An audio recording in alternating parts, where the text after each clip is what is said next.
Mi nombre es Ana Lobaglio, soy médica neurocirujana de la División de Neurocirugía del Hospital de Clínicas, de la sección de cirugía de nervios periféricos y plexos y también miembro del programa de dolor crónico benigno en el hospital. Hoy vamos a hablar de neuralgias orofaciales, específicamente aquellas que involucran dolor en el territorio de la boca, ¿no? Que es lo que quizás a ustedes como odontólogos más les interesa. A modo introductorio, comentarles un poquito sobre el dolor y cómo el dolor es una consecuencia fisiológica de cualquier daño a los tejidos cuya función es proteger al organismo. El problema es cuando este dolor se convierte en una enfermedad porque ocurre o persiste en ausencia de un daño a los tejidos o porque sigue estando presente tras el tiempo que uno espera como normal para curación de un tejido que está lesionado. En ese caso hablamos ya de dolor como enfermedad o dolor crónico, y dentro de los tipos de dolor crónico tenemos el dolor neuropático, que es de lo que vamos a hablar en la charla de hoy. El dolor neuropático se genera por 4 mecanismos a grandes rasgos, 2 mecanismos que son periféricos, que son la sensibilización de los nociceptores, que son los receptores de dolor. El concepto de sensibilización implica, por suerte para el organismo, que esos receptores no se acostumbran al estímulo, es decir que a medida que el estímulo persiste, el estímulo doloroso persiste, ese receptor responde cada vez más fuerte. Y las descargas ectópicas periféricas, que son descargas de los nervios que son anómalas en respuesta a ese estímulo doloroso, y estos dos mecanismos, si se perpetúan en el tiempo, van a generar los cambios a nivel central, que son los últimos 2 mecanismos que se ven en esta diapositiva, que son los cambios a nivel del asta dorsal medular, en la médula espinal, con cambios a nivel de las conexiones entre las neuronas de las distintas láminas y las interneuronas que transmiten al resto del sistema, y los cambios en la corteza, es decir, cuando uno tiene procesos de dolor crónico, se producen en las personas cambios corticales, y estos cambios son los que se van a asociar en muchos casos a los cuadros de depresión, de ansiedad, de insomnio que acompañan a los cuadros de dolor crónico. La forma más fácil de evaluar el dolor es preguntarle al paciente. O sea, el dolor es un síntoma que es subjetivo. Hay que creerle al paciente y para saber cuánto le duele hay que preguntárselo. Tenemos escalas visuales análogas como la que ven en la parte de arriba, donde le podemos preguntar si no tiene dolor o el peor dolor posible y que el paciente marque dónde estaría ubicado su dolor. A mí la que más me gusta en general, porque me da una estimación bastante mejor de la intensidad del dolor del paciente, es la escala visual numérica, que es preguntarle del 0 al 10 cuánto le duele, donde 0 es sin dolor y 10 es el peor dolor posible. Y eso nos permite graduar el dolor en un dolor leve cuando se encuentra de 0 a 3, un dolor moderado cuando vamos de 4 a 6, 7 y un dolor severo entre 7, 8 y 10. En base a eso, a lo que el paciente refiere, uno también puede, digamos, muchas veces elegir con qué esquema de medicación empezar. Si arrancamos con drogas un poco más fuertes o empezamos probando menos dosis con drogas un poco más leves. Un concepto importante es que siempre cuando uno va a tratar dolor neuropático, el tratamiento farmacológico es la primera estrategia. Y sobre esto es muy importante el concepto de la asociación de fármacos. En este caso es mucho mejor asociar 2 o 3 fármacos con mecanismos de acción diferentes a menos dosis para disminuir los efectos adversos y potenciar sus resultados, que usar una dosis máxima de un solo fármaco. Es muy importante también el aumento gradual de las dosis, ya que son fármacos específicos para dolor neuropático. Ahora después vamos a ir viendo qué tipo de fármacos son, pero son anticonvulsivantes, antidepresivos, opioides. Entonces es muy importante ir titulando las dosis de a poco, aumentándolas gradualmente, porque pueden tener efectos adversos porque son fármacos de acción central, y con eso el paciente, al sentir esos síntomas, puede no querer seguir el tratamiento y eso nos bloquea un poco las herramientas. Y es también muy importante el apoyo con terapias adyuvantes, tanto farmacológicas como no farmacológicas, como por ejemplo uso de anestésicos locales, de algunas cremas con dextrosa, capsaicina, que son otros productos que usamos, las terapias con kinesiología en caso de ser adecuadas, la psicoterapia es muy importante, y todo lo que el paciente digamos, les sirva como terapia alternativa. A modo, digamos, general, un esquema básico en el tratamiento del dolor neuropático sería el uso de un antidepresivo tricíclico, como la mitriptilina, por ejemplo. Hay otras drogas que se pueden usar según las comorbilidades del paciente, como la duloxetina, la venlafaxina, la nortriptilina, otros antidepresivos. Ligandos de canales de calcio, la pregabalina y el gabapentin son una base siempre en todos los esquemas de tratamiento. Y en algunos casos, como tercera línea, podemos llegar a usar algunos opioides, como por ejemplo tramadol o metadona. No cualquier opioide es indicado en el tratamiento del dolor neuropático. Para adentrarnos ahora un poco en el tema de esta charla, vamos a ir nombrando distintos tipos de dolor facial. Van a ver, según esta diapositiva y la que sigue, la cantidad de dolores neuropáticos que existen a nivel facial. Solo nos vamos a quedar o a detener explicar los que tienen relación para ustedes como odontólogos, no los que, como les decía antes, los que tienen algún tipo de afectación a nivel bucal o que los puedan llegar a poner en una situación complicada de diagnóstico diferencial en la consulta odontológica. Entonces tenemos la neuralgia del trigémino, que es la más frecuente.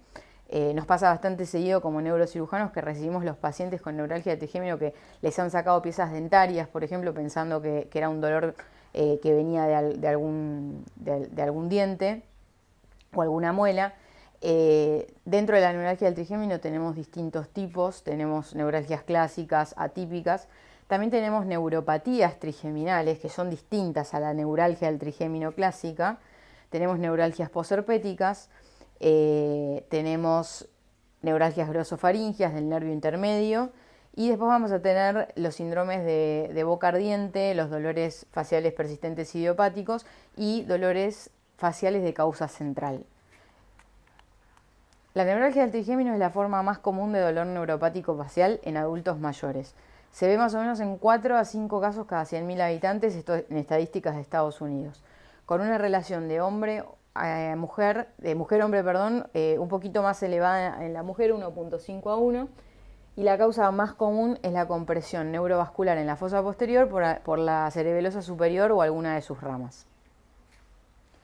El cuadro clínico es el dolor unilateral eléctrico que tiene un inicio y un fin abrupto, que está limitado a una de las 3 ramas de distribución del trigémino, B1, B2 o B3. En general, lo más frecuente es que afecte B2 o B3. En muy raros casos afecta las 3 ramas o B1 solamente. El dolor en general es evocado por el estímulo de puntos gatillo o trigger points que suelen estar en la región del surco nasogeniano o la región mentoniana. Es muy frecuente que el paciente refiera que el dolor se desencadena cuando se lava los dientes, cuando mastica, cuando se toca el mentón, a veces cuando le acarician la cara. Y acá en esta diapositiva lo que vamos a ver es la ubicación de las 3 ramas, B1, B2 y B3. El dolor es un estallido eléctrico, lancinante, quemante, súbito, de segundos o minutos de duración que sigue perfectamente el recorrido de las ramas trigeminales. Como criterios diagnósticos, no para que los sepan todos, sino para que los tengan en cuenta, si se les llega a presentar un paciente que cumpla estas características, tiene que tener al menos 3 ataques de lo que decíamos, de un dolor unilateral que cumpla con los criterios que vienen a continuación, que afecte una o más divisiones del nervio trigémino sin irradiación fuera de ese territorio. Y eso es muy importante porque si se irradia hacia la cabeza, hacia el cuello, hacia el hombro o donde sea, no es una neuralgia del trigémino. Podemos estar ante otro tipo de dolor neuropático, pero no es la neuralgia del trigémino clásica como tal. Y el dolor tiene que tener al menos 3 de las siguientes características: que sea paroxístico recurrente, que dure segundos o minutos, que sea de una intensidad muy, muy severa. Es un dolor de tipo eléctrico, lancinante, como todos los dolores neuropáticos, y está precipitado por estímulos inocuos del lado facial afectado, que era lo que decíamos esto de los trigger points. No hay evidencia de déficit neurológico. En la neuralgia clásica primaria no hay déficit neurológico, no hay una causa digamos, clara más allá de la compresión neurovascular, que no se ve tampoco en todos los casos. Sí podemos tener neuropatías trigeminales, y esto lo aclaro, en el caso de que haya lesiones tumorales intracraneales, por ejemplo, o alguna lesión tumoral que afecte alguna de las ramas del trigémino en su recorrido, pero ahí no estamos hablando de una neuralgia del trigémino, sino que estamos hablando de una neuropatía trigeminal. Como decíamos, se presenta usualmente afectando B2 o B3, B1 en menos del 5% de los casos. Raramente es bilateral. Cuando encontramos una neuralgia del trigémino bilateral, tenemos que llegar a pensar en alguna causa central. Puede llegar a haber espasmos de los músculos faciales homolaterales, reactivos obviamente al dolor. No hay déficit neurológico, como decíamos, y puede sí tener síntomas autonómicos asociados como lagrimeo o rinorrea. En la neuralgia clásica, el paciente entre una crisis y la otra está asintomático, y cuando sí tenemos un dolor basal persistente intercrisis, estamos hablando ya de una neuralgia trigeminal atípica o tipo 2, no es la clásica típica que conocemos, con un poco peor respuesta al tratamiento que la clásica. El manejo de la neuralgia del trigémino, la clave es la prevención y la terapia abortiva de los ataques, o sea, que ese paciente no sufra ese ataque. Tiene muy buena respuesta al tratamiento farmacológico con antiepilépticos o antidepresivos, y la primera línea de tratamiento es la carbamazepina o la oxcarbamazepina, pero usamos más la carbamazepina. O sea que a la neuralgia del trigémino no hay que darle ni ibuprofeno, ni paracetamol, ni metadona, ni morfina. Carbamazepina es la droga de elección. Si falla el tratamiento conservador, o sea, el tratamiento con drogas, consideramos la opción de tratamiento quirúrgico. Hay que estudiar con una resonancia al paciente y ver si el paciente es joven y hay una compresión neurovascular por resonancia magnética, entonces podemos proponer una descompresiva de fosa posterior, una descompresión en la fosa posterior. Mientras que en los ancianos en general optamos por procedimientos de tipo percutáneo, como la lesión por balón del nervio trigémino, o la lesión por radiofrecuencia, y en algunos casos el gamma knife o radiocirugía. Respecto a la neuralgia glosofaringea, es un dolor facial que es más infrecuente que la neuralgia trigeminal. Es un cuadro de dolor muy severo, de tipo agudo, lancinante, repito, como todos los dolores neuropáticos. Es una característica del dolor neuropático esto de la severidad y esa sensación de electricidad, el paciente lo va a sentir en el oído, la base de la lengua, la fosa amigdalina o debajo del ángulo mandibular. Es unilateral también, puede durar segundos a 2 minutos y se precipita al tragar, hablar, toser, masticar o bostezar. Y típicamente va a afectar a individuos en la sexta década de la vida. Hay que estudiar ese paciente, obviamente también. Puede ocurrir que haya una causa neurovascular como originante del cuadro. En caso de que este sea el motivo, se puede proponer una descompresión microvascular de la arteria cerebelosa posterior en caso de hallarse. Siempre es importante también el tratamiento farmacológico, lo mismo, con anticonvulsivantes y otros analgésicos, y en los casos refractarios se puede probar con bloqueos y tratamientos percutáneos.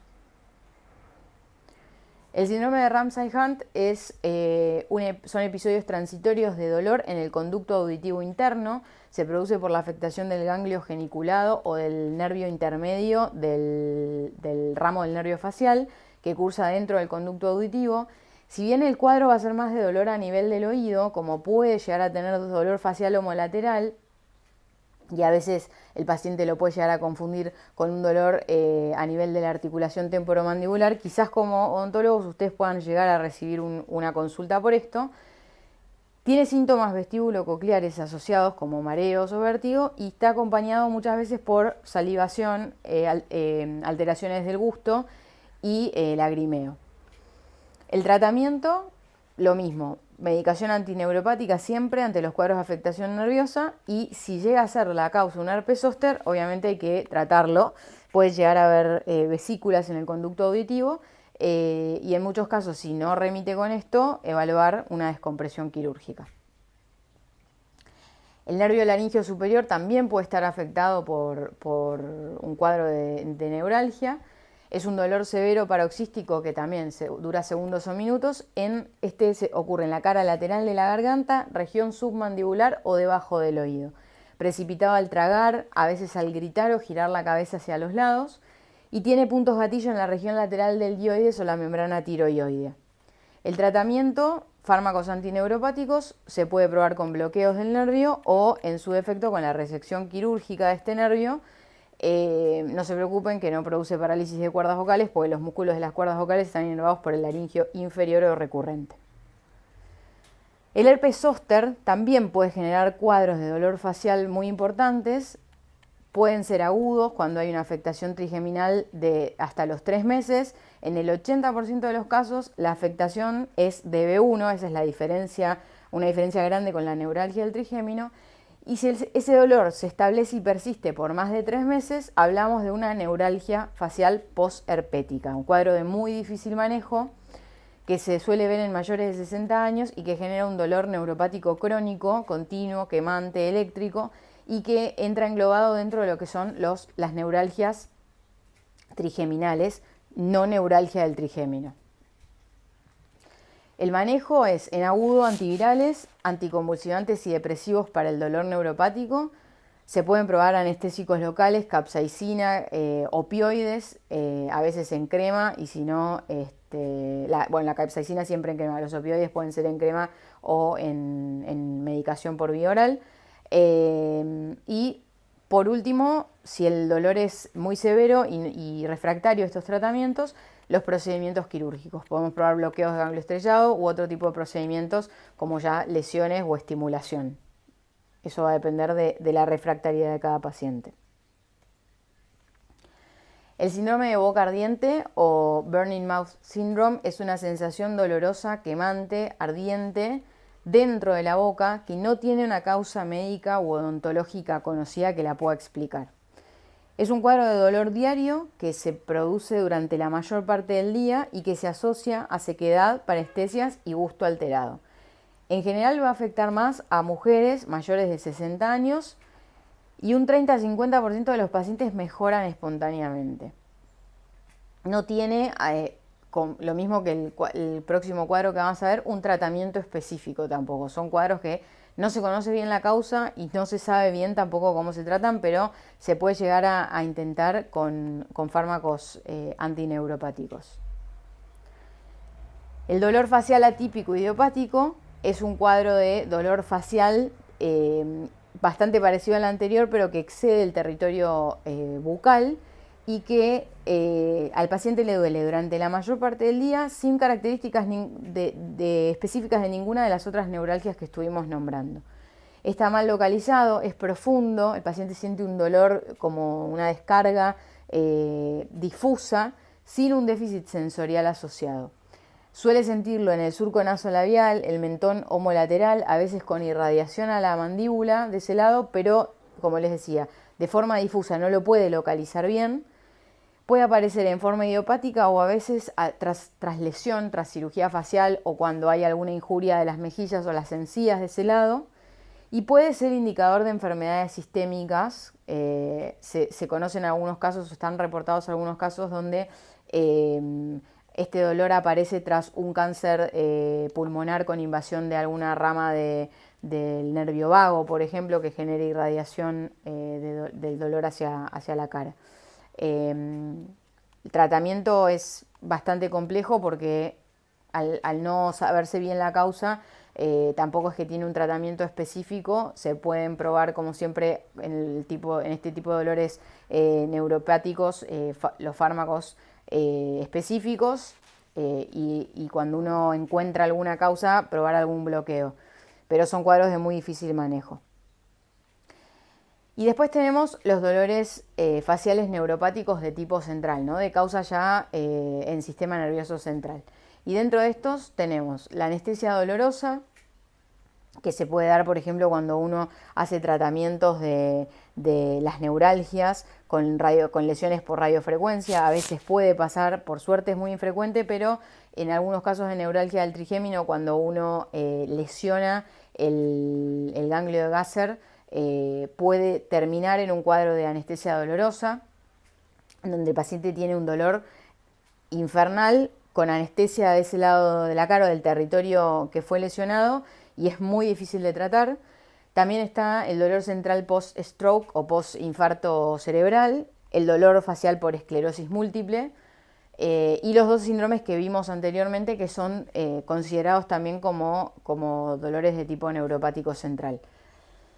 Los mecanismos por los cuales se producen estos dolores, la hipótesis es que son neuritis con reducción de los umbrales dolorosos de esos nervios afectados o de las neuronas afectadas, y que se pierden por algún motivo los mecanismos inhibitorios de dolor central, porque como les decía anteriormente, cuando uno tiene un cuadro de dolor crónico, el cuadro puede empezar inicialmente de forma periférica por alteración de los nociceptores o por descargas ectópicas, pero a medida que se cronifica en el tiempo va generando una alteración de los circuitos centrales, y así como se cronifica el cuadro y el dolor se vuelve persistente a nivel central, también se alteran los mecanismos de inhibición que habitualmente el organismo tiene para bajar un poco el dolor.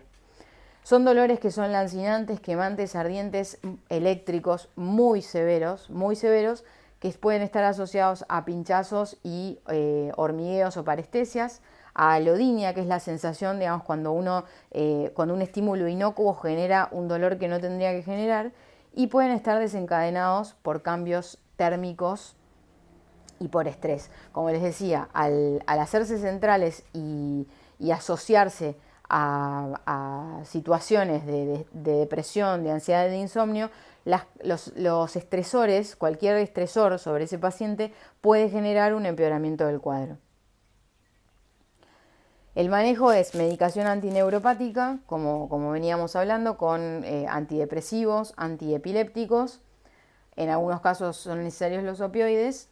El tratamiento de la esclerosis múltiple en el caso de que ésta sea la causa. Y en el caso de los procedimientos neuroquirúrgicos podemos probar opciones de bloqueos, ablaciones o estimulación según el cuadro, según cada caso en particular. Como conclusión, las causas de dolor orofacial neuropático, como verán, son múltiples, nos quedaron más sin revisar. Yo les pongo en la próxima diapositiva las referencias para que puedan buscar en el capítulo del libro de Benson, que es un libro de dolor. Se encuentran otras causas que no me parecieron pertinentes porque no son de afectación bucal, pero digamos tenemos neuralgias suboccipitales, neuralgias supraorbitarias, otro tipo de dolores, pero digamos dentro de las causas de dolor facial hay muchas. Es frecuente que el paciente ante la presencia de un dolor facial oral haga una consulta al odontólogo.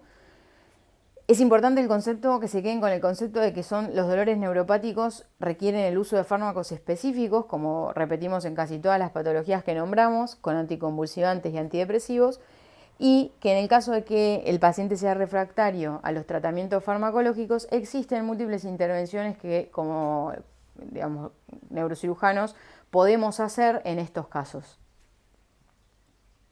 Les dejo acá las referencias y muchas gracias.